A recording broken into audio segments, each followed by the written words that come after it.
Kaip ir kiekvienais metais, rugpjūčio mėnesį vyksta Gailių šeimos projektas Šiaudų sodas sodelis 3.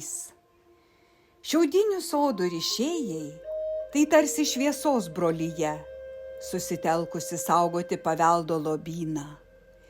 Ir kiekvienas sodas tai ne tik meno kūrinys, bet ir liudijimas, kad gyva tradicija, kol yra žmonių, kurie ją myli, brangina ir perduoda kitiems.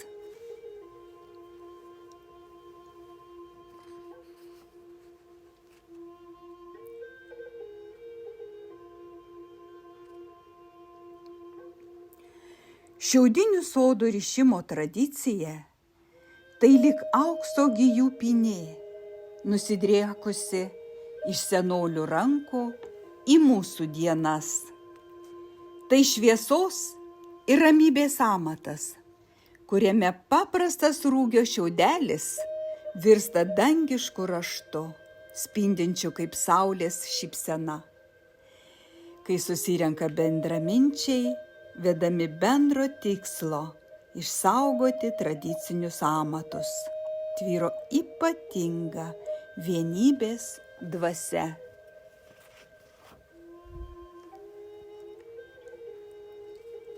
Vienas po kito šiaudeliai sugula į harmoningą visumą, tarsi liudydami, kad tik drauge, tik bendrystėje galima sukurti tikrą grožį. Ši tradicija tai ne vien menas, bet ir širdies kalba.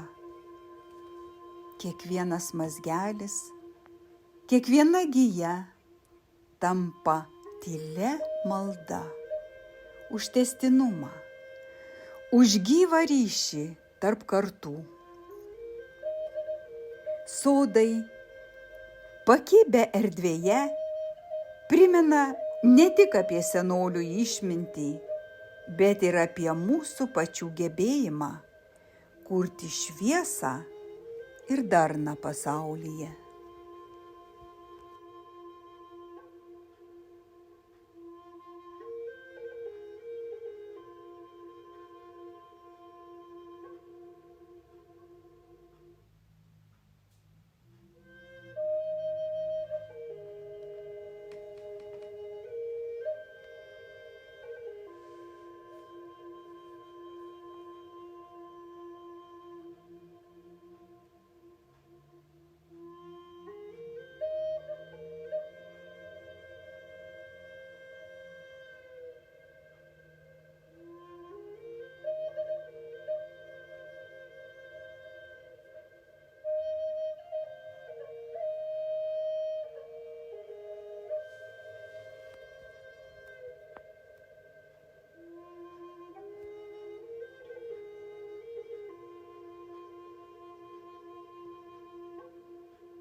Gamta tai pirmasis žmogaus mokytojas.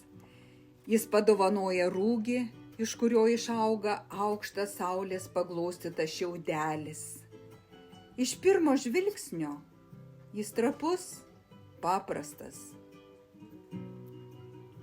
Bet žmogaus rankose jis atgyja, tampa gyva jėga, jungiančia dangų ir žemę. Artimas ryšys su žeme pažadina žmoguje kūrėją.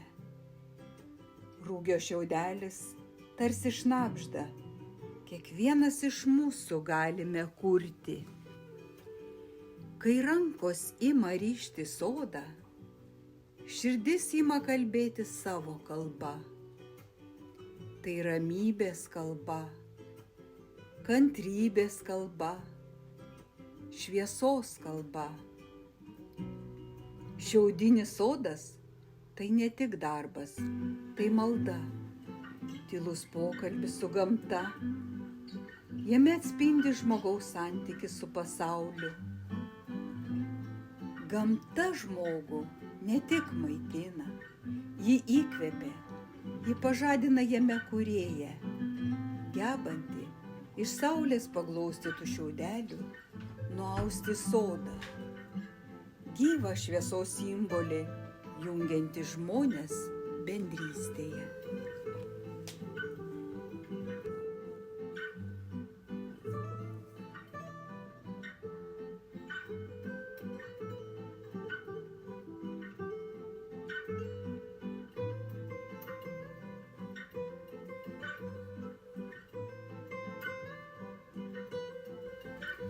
Paluonio bendruomenės centro salėje buvo eksponuojami autoriniai darbai. Įspūdingi Irenos Gailienės tapybos darbai, įkvepiantis sekti pavyzdžių ir drąsiau imtis kūrybos.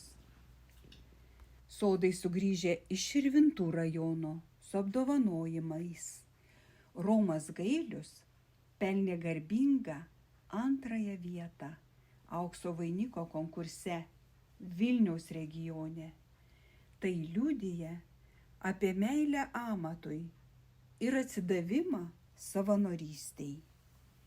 Savanorystė tai tylus gėrio sėklų sėjimas, kai žmogus dovanoja savo laiką ir širdį kitiems, negailėdamas nei jėgų, nei šilumos. Savanoriai tarsi šviesos nešėjai.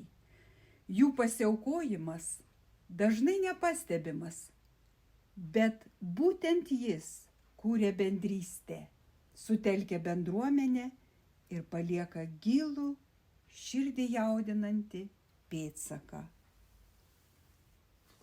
Tokios tarnystės be atlygio galia tai nematomi sparnai, pakeliantis visą visuomenę į kilnesnę ir šviesesnę kasdienybę.